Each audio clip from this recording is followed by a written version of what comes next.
Hay untuk kagambasınız divatay ya. Ma kanalga a'zo etmemişsin.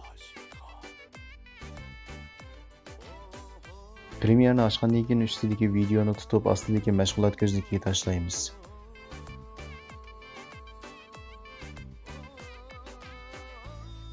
Yan tarafda avtomatik holatda rang o'zgartirish qismi ochildi. Agar bu qism ochilmasa, Lumetri Color'ning ichidan HSL ni tanlaymiz. Ochilgan ko'znakdan keyin bosamiz va rang o'zgartirish qismi ochildi. Rang tanlash qurolimiz orqali biz o'zgartmoqchi bo'lgan rangni tanlab olamiz.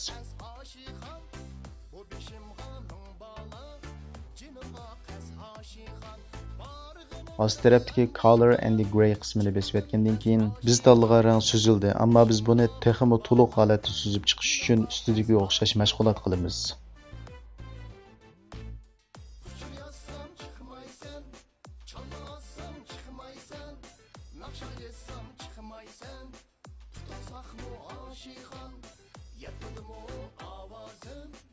To'liq holatda suzib olgandan keyin ost tarafdagi Refine qismiga kelamiz va bu yerdagi The Noise qismini 61 qilib olamiz.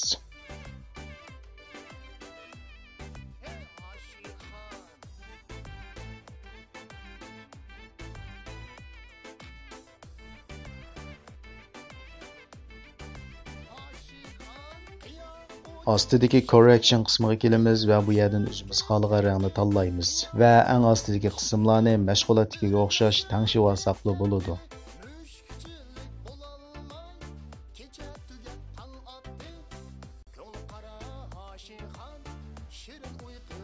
Balo, a'zo bo'ling deganda besvitamol deyman, ishlamaydi.